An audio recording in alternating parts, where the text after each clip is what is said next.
Howdy folks, welcome to Kentucky. Today we're gonna have one of my friends who has an old hot rod, and then he's having a hard time starting it. Every time we go to a car show for the last 3 years, when it's time to start the car, he opens the hood, crawls in it with a big screwdriver, and after some sparks flying, he starts the engine. So I kind of got tired of looking at this, so I bought him a starter and some valve cover gaskets, because I believe the reason why this starter failed because he has some leaking valve cover gaskets, and then it leaks on the starter, and then consequently the connections are not good. So he's coming over, and then we're gonna put it on the lift, and we're gonna give him a new starter and put it in, and then change the valve cover gasket. So that's the plan for today. First thing we got to do is to free up the rack, free up the lift. So first we're gonna move this Corvair van out, and then the Mercedes and that East German Wartburg, which is on top of the lift at the moment.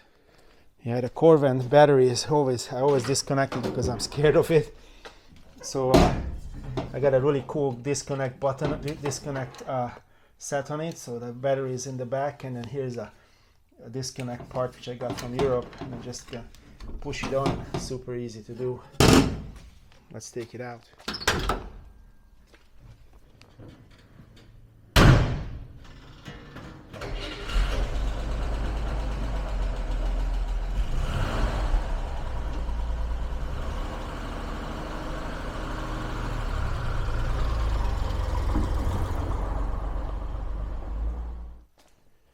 Next thing is this 240D.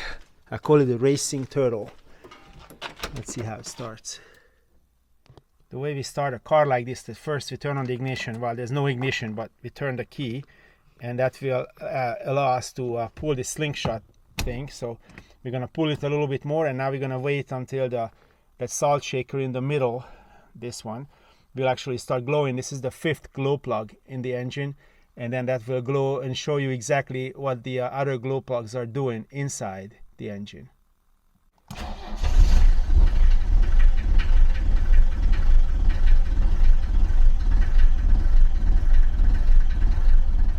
Now that we have the oil pressure, now we can start driving it out.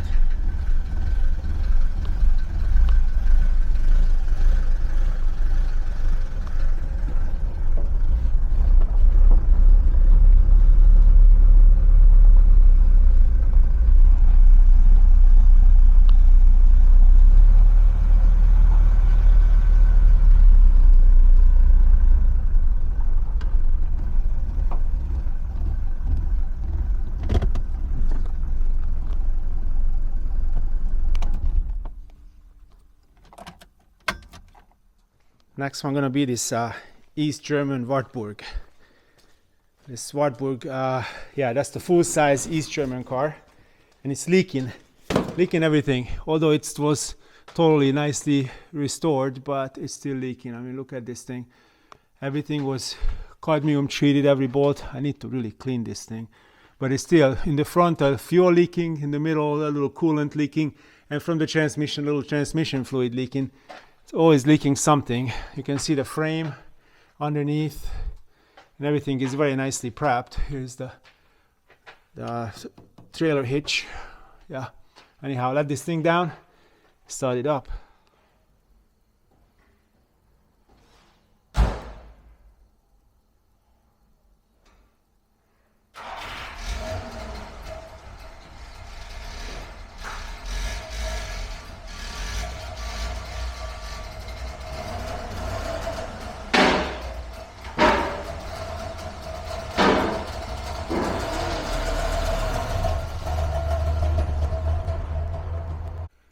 Now we're ready for the hot rod to come.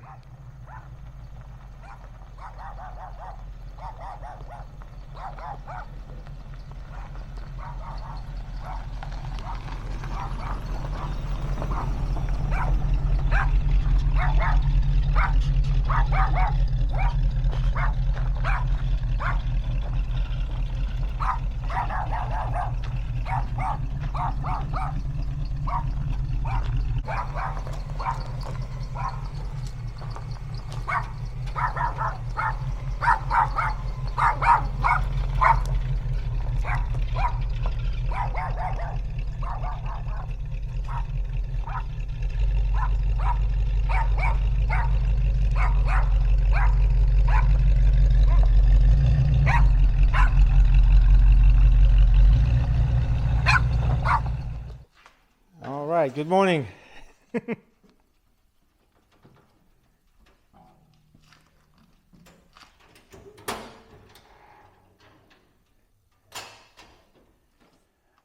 Hi, my name's Jim Stegall. I'm from Kentucky. We're going to work on this old car today. I bought this car in 2012 from a good friend of mine. This car was built in California back in the 90s. I come from California to here, traded this car and a pickup truck for a new Camaro. We bought it off the lot. My buddy bought it. He had it a year. He got blind and couldn't see, so I bought it off of him, and I've had it since 2000. And I really enjoyed the old car. It's not giving me a whole lot of trouble. Of course, like everything else, they finally wore out. So I'm here right now with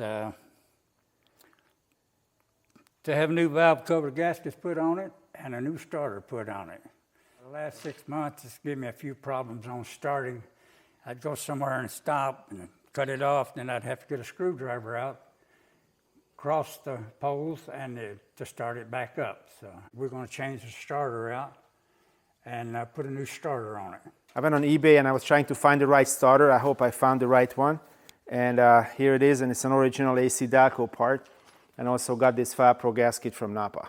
First, we're gonna disconnect the battery just to make sure that we don't get any kind of electrical nightmare when we're changing the battery cables. So the battery on this car is like living right here under the fender. And there's the starter right down there. What we're gonna have to do, and then it's a little bit oily, so I think maybe that was the problem why it was doing what it was doing.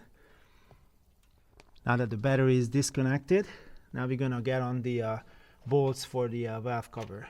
So I got the 7/16 Makita here, and we're gonna start unscrewing these bolts but holding down the valve cover. Make sure it's coming out so we wouldn't hurt it.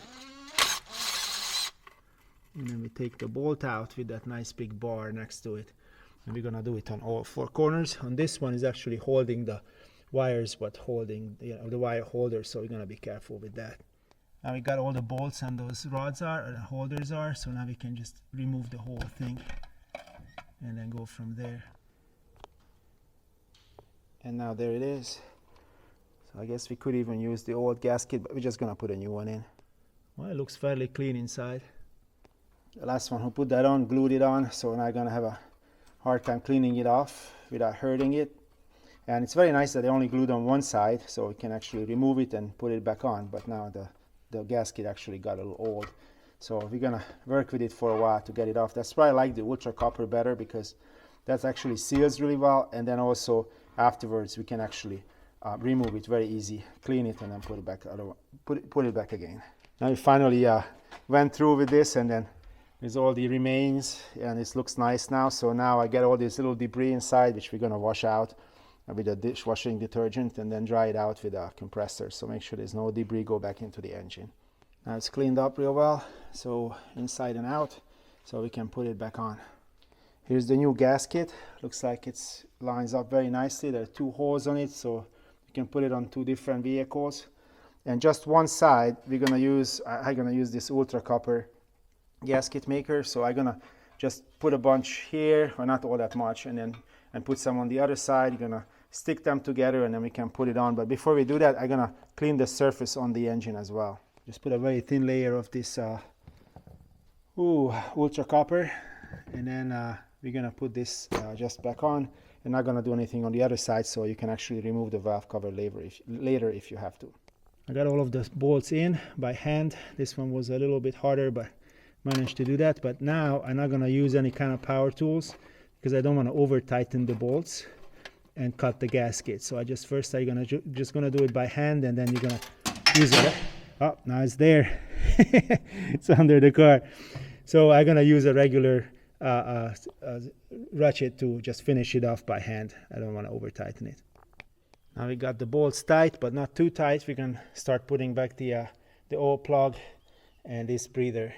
It's entirely possible that we got some blow by and then some oil comes out of it and it goes down there, but we'll see once the engine operates again. Hopefully the valve cover is not going to leak anymore. Now that we finished this side, I think I'm just gonna keep on going with the starter because that is on this side as well. So first what we need to do is to remove the wires of it. So we're gonna lift the car up, I think, and we're gonna try to accomplish that from underneath. As you can see, the starter motor is accessible from the bottom a lot better. So first, before we actually remove it mechanically, we're gonna take care of the electrical wires. Usually you have a small wire, which is on the right side here. And then you got the big wire on the top red one. These are the two wires we need to take off. The top red one brings the positive, and it's always positive, so you gotta be careful with it. That's why we removed the battery connector. And the little one is the information what's coming from the starter switch to start the process. Once we remove those wires, then we're gonna get to these two bolts down here and then just take those two bolts and the whole thing will come off. This was a little challenging to find the right metric tools for this. But now we're gonna remove these two big bolts and the whole thing will come right out.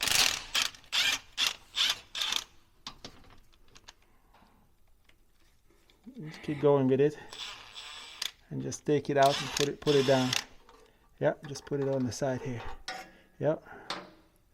And then the other one. You got her? Uh-huh.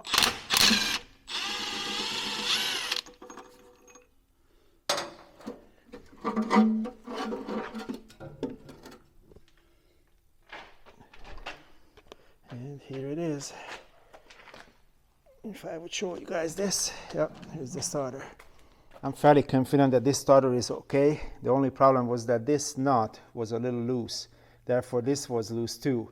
So this is why it was sometimes starting, sometimes didn't. So I'm gonna just clean this up and then put it back in the box because I think this one is a good starter. We're gonna take it to O'Reilly's and test it probably, but yeah, I think that was the problem with it. But nonetheless, we have a nice new one, so we're just gonna put the new one on. There's also one more point in it, the S point, that's actually cuts out the resistor. So if you have a vehicle with the ignition points, you most likely have a resistor which will decrease the voltage what goes on the points.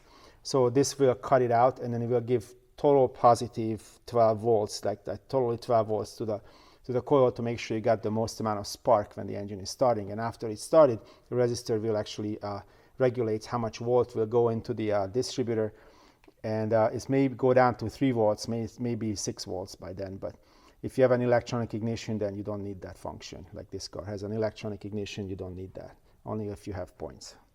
We're looking at a leak down here, so we're trying to figure out what's leaking. So this is transmission fluid. In the front we have engine oil. So if you look inside the hole, that flex plate is totally dry. You can see that's where the starter will turn the whole engine right there, and it's totally dry. So I put my hand behind it and it's also totally dry. So the main seal and the input shaft seal on the transmission is not leaking for sure. So most likely it's just the lower pan gasket leaks a little bit. So we're gonna try to tighten up a little bit on those bolts, just ever so gently, and then see if it stops the leak. Before we install any part, I always like to compare it to the old one, and looks very much like the same. Front and back with everything what I see, it looks like it's correct. It's also, I really like to see that original sticker on it, that it was made in Flint, Michigan, manufactured for AC Delco. So yeah, I really like what I see here. So we're gonna try to push it back on and put it on. We held it up in position, and then with the other hand, we were able to cut these in by hand. You need to wiggle it a little bit to make sure that they are in properly, and now we can just use the power tool and finish it off.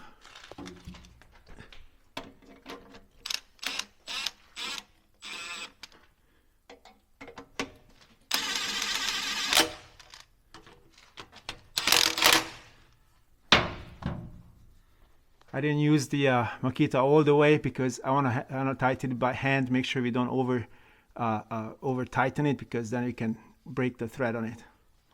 Next we're gonna install the wires the same way they were put on before, and I already cleaned them with a wire brush, so all the surfaces are basically cleaned and ready to go back on.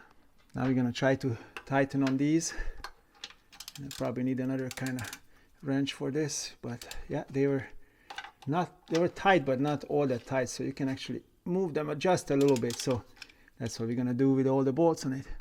Working on the transmission bolts, I just noticed that these mount bolts are there without washers, and they already bit into the whole structure. So I'm gonna have to take those 2 bolts out and put some washers under them.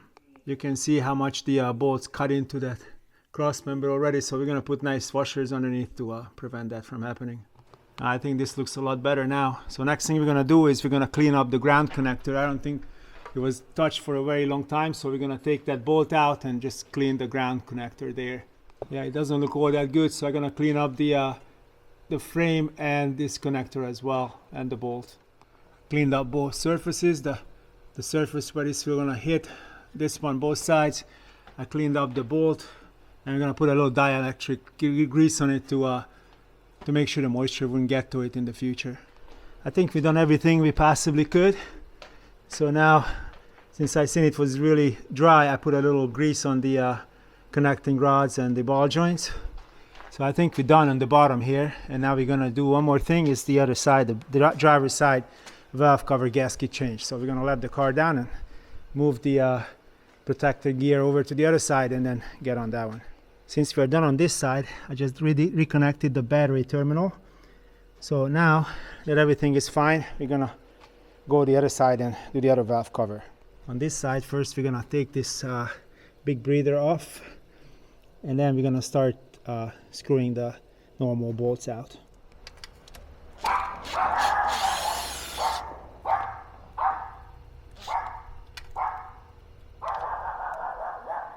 So now we can take the valve cover off, everything is off of it. And a short 30 minutes later, it's all clean again. The whole thing is cleaned up, so now we're just gonna put a little bit of gasket sealer, and then put the whole thing back on, and then can put the bolts back on. They tighten all of the bolts, not too much, just enough. We have everything back on, so now I think the last thing was left over is to try the whole thing, see if it works.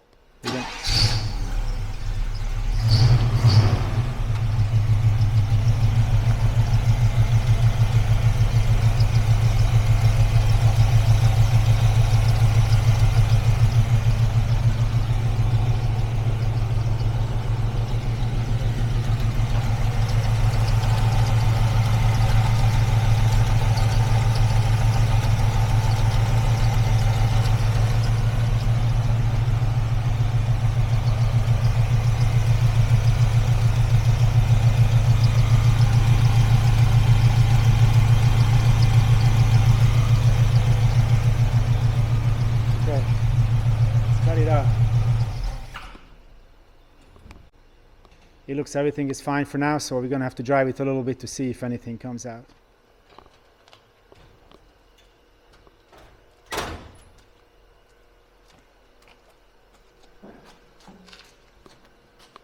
Ready to go out?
car was built, I think, in about 1991, California, by a feller that he had it in a show in California. When I bought it, I had a sheet of papers, the history of the car, and in this sheet of papers there was a bill that they was having a car show in Fresno, I believe it was, at the police station, and this car was on that bill.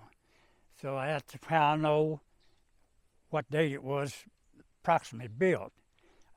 He decided, his daughter decided she wanted to come to Kentucky, so he and his wife followed her to Kentucky, took this car and a pickup truck and traded in for a new Camaro at the time, which was 2010. And it sat on a lot in Winchester, Kentucky. A buddy of mine went over, he and I, we drove the car, he bought it. He had it a year. He's going blind and he couldn't see to drive after dark, so he just parked it for a year in a hay barn. And I just asked him, I said, "Bud, what are you going to do with that car?" And he said, "I don't know, I can't drive it." I said, "Well, I'll buy it off of you." So I bought the car off of him. That was in 2011, and I've had it ever since, and I've thoroughly enjoyed it. And what else can I say? It's a nice running little car. I have a good time in it, and Mr. Peter helped me out a whole lot today. Well, since I've had the car, I think I've put about 11,000 miles on the car. Shows, a lot of cruise-ins. Some are quite a distance away, and some's right in our back door, but we all enjoy doing it. So a long time ago, my uncle told me once that there's a lot of people gonna help you, so please give it forward, pay it forward. So today I paid it forward. So I hope you're gonna enjoy your car again, and you don't have to use the screwdriver to start it at car shows now. So nice to see you again. See you next time. Bye. Thank you, Peter. Thank you very much.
Thanks for watching, and then see you guys next Friday with something else. Bye.